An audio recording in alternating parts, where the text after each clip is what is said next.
Hey guys, what is up, and I welcome each and every one of you to a very new episode of the League of Myths series. It seems like a lot of you enjoyed my master Photoshop skills in the previous episode, but please don't forget to throw in a like for this episode if you do end up enjoying it. And without further ado, let's go to the first myth.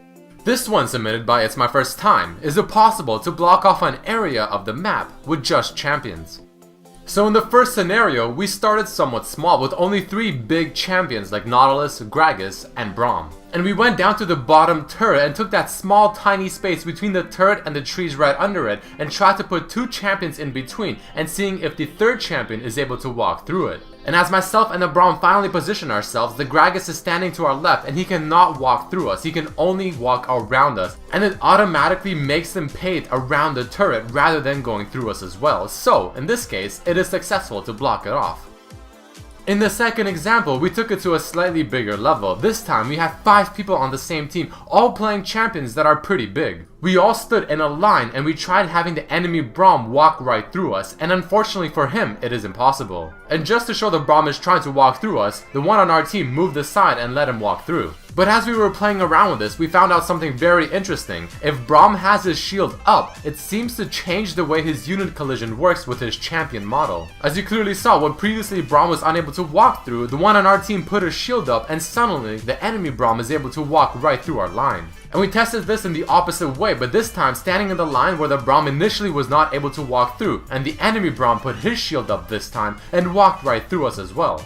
So this is some extremely strange interaction. However, the myth did state if we can block off a certain area, and in this case you can tell that it is true. But we did not end it there just yet, and this time we tried to see if we can surround a champion within a certain area and have them try to walk through us. And in this example again, you can see the Braum is absolutely stuck within that small corner. But as we test out the trick we found out just earlier, the Braum puts his shield up and he's able to walk right through us without any problem. But still, the myth is proven and you are able to block off a certain area with just champions.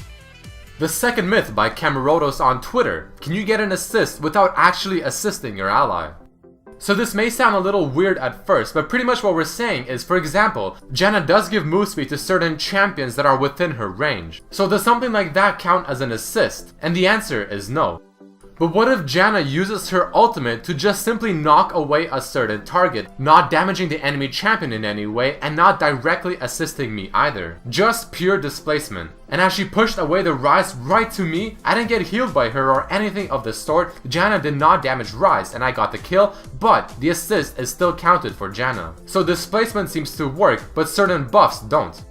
But next we decided to test it out with a heal, but not just any heal. What if the Alistair heals me when I'm already at full HP? They are assisting me, but they're not really helping me in any way because I'm already at full HP, so the heal is pretty much trivial. And with those testing principles being set, I went up to kill the Soraka, and the Alistair, even though she did not actually help me, still got the assist.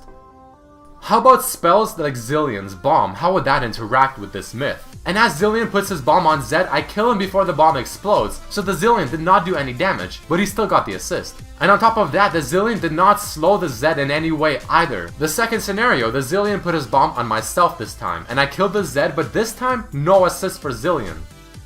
And the final scenario we decided to try out just because is with Zillion Ultimate. As I lower the enemy Zed's HP to something I can finish off in a matter of seconds, the Zillion prepares his ultimate, and as he uses it on me, I kill the Zed, but this time he does get an assist. But he does not get one if he puts a bomb on me. Pretty interesting stuff.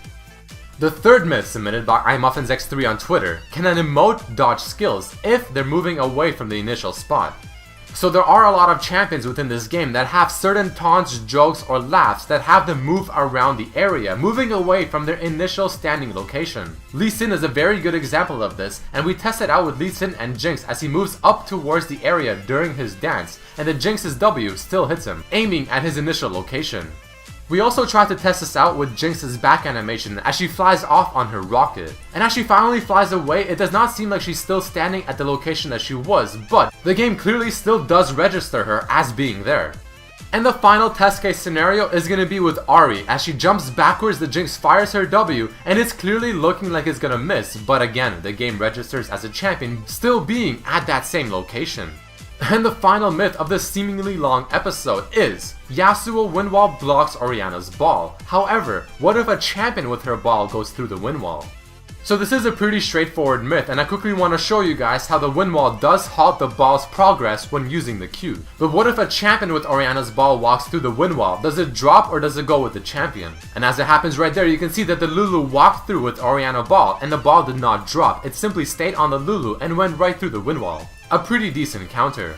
Alright guys, I hope you enjoyed that episode of the League of Myths series. If you did, please don't forget to throw in a like and share it with your friends. If you want to have a chance to be featured in the next episode, just submit your own myth either underneath this video on my Facebook RedMercyLOL or my Twitter RedMercyLOL as well. But I hope you guys enjoyed this episode. Please follow me on my Facebook and Twitter pages, and I hope to see you next time. Peace.